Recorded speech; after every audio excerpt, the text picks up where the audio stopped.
Hi friends, రొయ్యలండి రొయ్యలు, శీర్ష తెచ్చిన రొయ్యలు, చెన్నై రొయ్యలు, నేను తెచ్చిన రొయ్యలు, కేజీన్నర రొయ్యలు మీకోసం తెచ్చిన, వండి నేను పెట్టిన, తిని నేను పెట్టిన, మీరు మాత్రం చూసి పెట్టండి.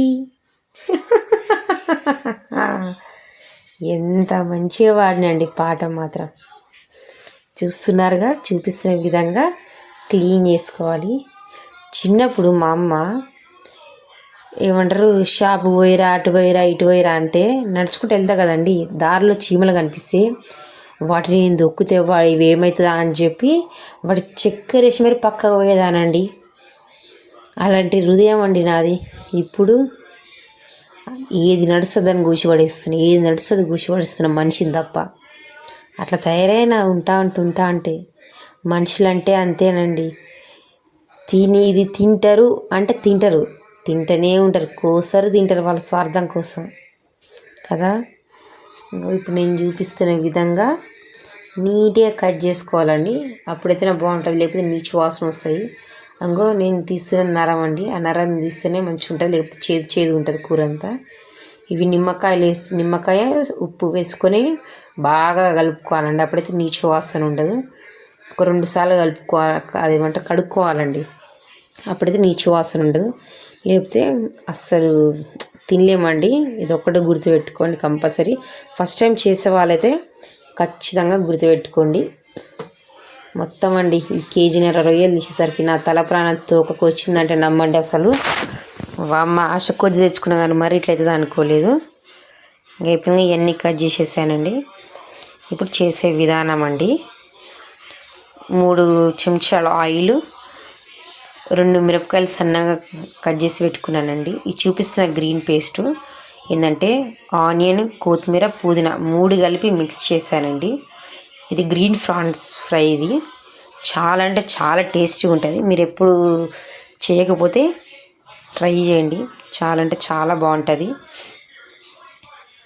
చూస్తున్నారుగా మంచిగా.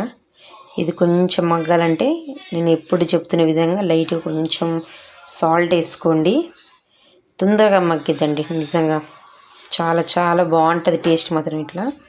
ఇప్పుడు ముందుగా మ్యాగ్నేట్ చేసి పెట్టుకున్న ఫ్రాన్స్ అండి, ఏం లేని అందులో కలిపింది అల్లం వెల్లుల్లి పేస్ట్, ధనియాల పొడి, పసుపు, కారం, ఉప్పు, నిమ్మకాయ, అంతే, ఏం కలపలేదు. ఇంకా 1 గంట సేపు కలిపి అట్లా పెట్టుకున్నానండి, ఎందుకంటే ముక్కకు మంచిగా పడుతుంది.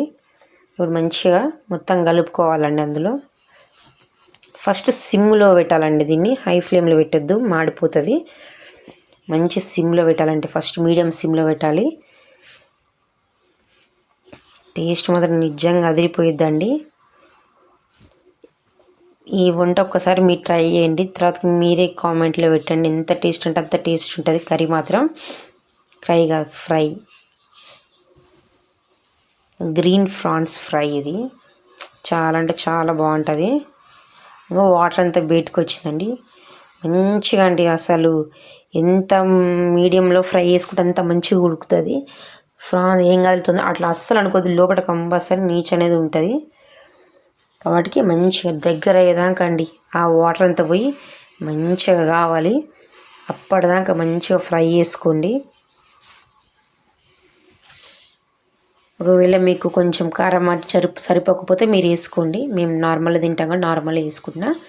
ఇప్పుడు గరం మసాలా ప్లస్ ధనియాల పొడి కలిపి వేసానండి. స్మెల్ మాత్రం అదిరిపోతుందండి. వీడియో తీసినట్టు తినట్లు, లేకపోతే ఈ పాటకల్లా 2-3 ముక్కలు వేసేదాన్ని నోట్లో. ఇప్పుడు ఒక 2 నిమిషాలు మూత పెట్టి, ఇప్పుడు చూడండి ఎంత మంచిగా దగ్గరికి అయింది కదా. స్టవ్ బంద్ చేసే ముందు 1 నిమిషం ముందు లెమన్ పిండుకోవాలండి, మంచిగా పడుతుంది. ఫస్ట్ మనం ఆల్రెడీ పీసెస్లో కలుపుకున్నాం, అయినా కానీ మళ్ళీ ఇప్పుడు కలుపుకోవాలి. టేస్ట్ మాత్రం అదిరిపోయింది. అసలు ఇట్లా కొత్తగా ట్రై చేయండి. మీరు ట్రై చేస్తుంటే ఇంకా ట్రై చేయని వాళ్ళు ట్రై చేయండి. ప్లీజ్ సపోర్ట్ చేయండి మా ఛానల్ని.